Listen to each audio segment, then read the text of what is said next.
You have been buried. I am not going to soften that for you. I am not going to arrive here with something gentle and tell you the last several years were a season, or a lesson, or a chapter, or any of the other small clean words that people use when they want your pain to be tidy. You were put in the ground. You have felt the weight of the earth on your chest at 3 in the morning when the house was quiet and there was no one to perform for. You know exactly what I am talking about, and you know it in your body, not your head.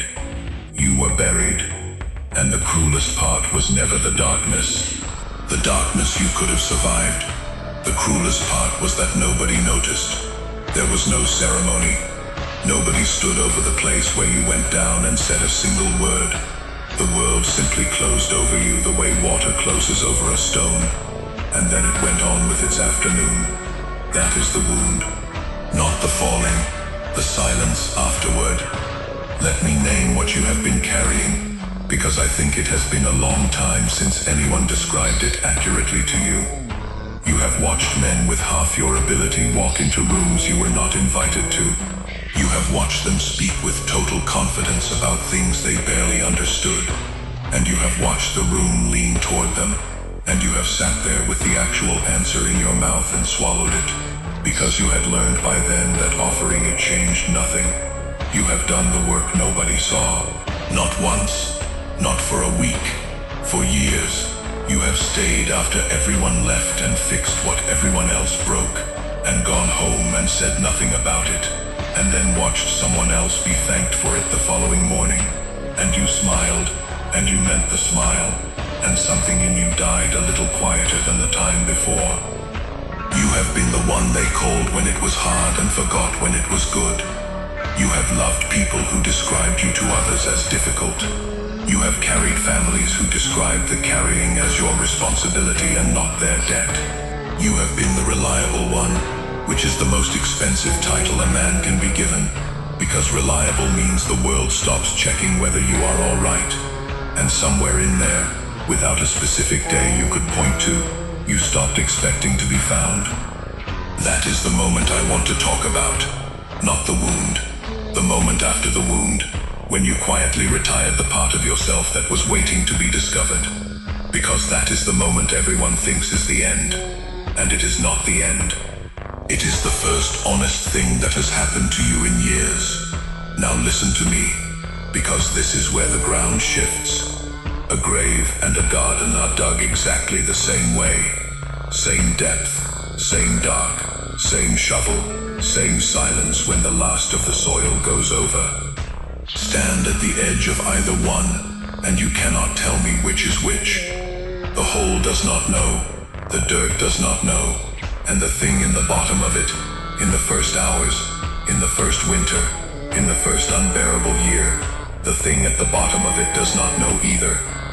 The only difference between a grave and a garden is what the hands intended. You have been assuming those hands wanted you gone. I am telling you those hands were sowing. They did not bury you. They planted you, and they called it a funeral because a funeral was the only word they had for something disappearing into the ground. Look at how a farmer treats a seed. He does not set it on a shelf where it can be admired. He does not display it. He does not explain to it what he is about to do. He takes the thing he has the highest hopes for, the thing he intends to feed a household with, and he pushes it down into the cold black earth with his thumb, and he covers its face, and he walks away and leaves it there. And if that seed could think, it would spend the entire winter believing it had been murdered. It would lie there in the dark and catalog every unfairness. It would remember the hand that pressed it down. It would remember the sky closing. It would rot with resentment, if resentment could reach it that deep. And the whole time, the whole miserable time, it would be doing the only thing it was ever actually built to do. You have spent years thinking you were rotting. You were rooting. There is a difference, and it is not a small one, and you could not possibly have known it from where you were lying. Because here is what nothing tells you about growth. Nothing that lasts grows toward the light first. Not one living thing. The light comes second, always second. The first movement of anything that intends to stand for a long time is downward, into the dark, into the pressure, into the part of the world with no witnesses, and no encouragement, and no applause, groping blind through stone and clay for something to hold on to. You cannot rush a route. You cannot motivate a route. You cannot give a route a deadline. It takes exactly as long as it takes, and it happens in a place where nobody, not one soul, can see whether it is happening at all. That is what the last several years were. Every night you could not sleep. Every plan that came apart in your hands. Every person who left and did not explain. Every door that stayed shut so long you stopped putting your hand on it. Every time you rehearsed what you would say if they ever asked, and they never asked. Every birthday that went by with the same weight on your chest and one more year gone. Route, route, route, route. Going down. Going down through everything soft and everything easy. Going down past the level where ordinary men stop. Going down until you hit stone, and then not stopping, splitting the stone. Because a root does not go around stone if it has patience. It goes through it, slowly, over years, with a pressure so gradual and so absolute that granite gives up. You have been splitting stone in the dark, and you thought you were dying. Let me say the part that will be hardest to hear, and then I will say why it is the kindest thing in this entire speech. He put you there, not the people. The people were just the shovel. Shovels do not choose where they dig. Every hand that pushed you down, every mouth that dismissed you, every one of them thought they were the reason, and not a single one of them was. They were tools in a process they were not told about, and they will never know they were part of it, and they will die not knowing. He put you there, deliberately, with care, with a specific intention that had your name on it before you had a name. And he put you where he put you for a reason that is going to make you angry before it makes you free. He buried you where no one would think to look for a king. Think about where they search. They search the palaces. They search the bloodlines and the boarding schools and the rooms where the doors are heavy and the names are already famous. They search where kings are supposed to be kept. That is why those rooms are so crowded with men who are not kings. Everyone who is looking for one is looking in the same place. So everyone who wants to look like one goes and stands there. Nobody searches the dirt. Nobody kneels down and puts their hand into the cold ground and says, I wonder if there is something sovereign under here. So that is precisely where he put you. Not to hide you from your enemies. Something better and stranger than that. He hid you from the pickers. Because that is the actual danger, and nobody warns you about it. Anything valuable that is visible while it is still soft gets taken early. It gets found before it is ready, and it gets pulled up, and it gets used for something smaller than what it was for. The world is full of men who were discovered at 22 and spent the rest of their lives being a version of themselves that was never finished. They were harvested green. They tasted like nothing, and they never knew what they might have been, because nobody let them stay in the ground long enough to find out. You were not overlooked. You were undersearched, on purpose, by someone who wanted you to arrive complete. And there is one more thing under there with you, and I want you to understand this, because it is the whole reason for the depth. The crown was never above you.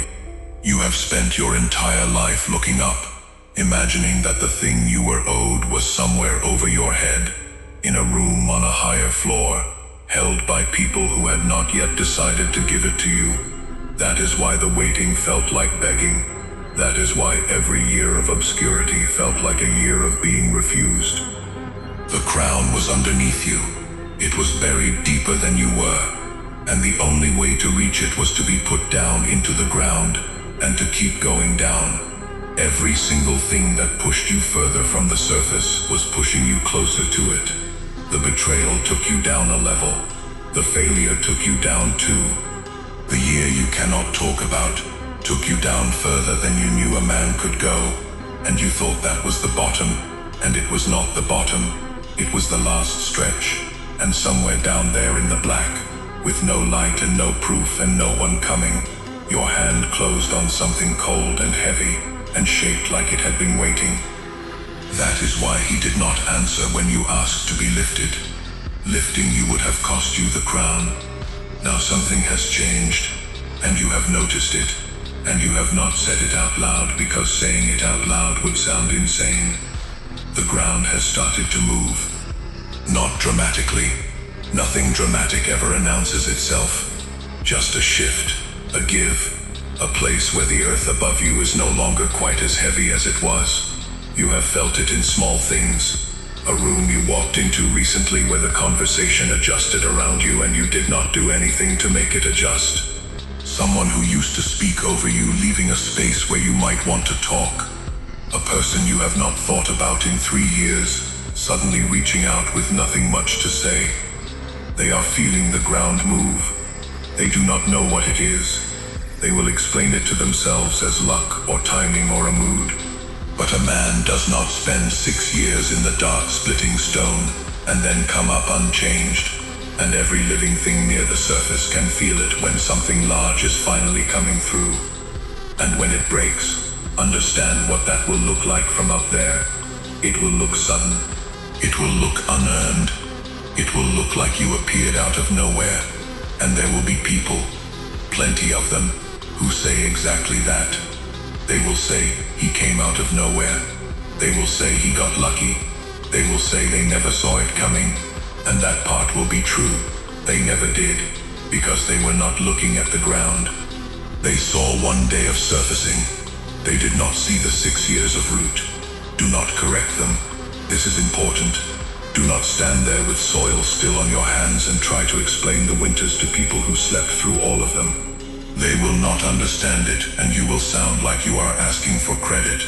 And a man who asks for credit gives away the one thing the ground gave him for free, which is that nobody knows how deep he goes. Let them believe you came from nowhere. Nowhere is a very good place to have come from. It means they cannot map you. It means they have no measurement for how far down you are anchored, and men who cannot measure a thing cannot plan against it. So here is how you move now. Listen closely, because this part is a code and not a feeling. Do not dig yourself up early. This is the first law, and the one that kills the most men. There will come a stretch, usually right at the end, where the waiting becomes genuinely unbearable, and every part of you wants to claw at the surface, just to prove to somebody that you are still alive down here. Do not do it. A man who breaks ground before his roots are set is a man who can be pulled out by the first hand that wants him gone. What is buried can still be reached. What is rooted cannot be moved. Wait until you cannot be moved. Stop explaining. You have spent years narrating yourself to people who had already decided what you were. Every explanation was an invoice they had no intention of paying. You are done submitting them. From here, let the work speak. And if the work is not loud enough to speak on its own, then it is not finished.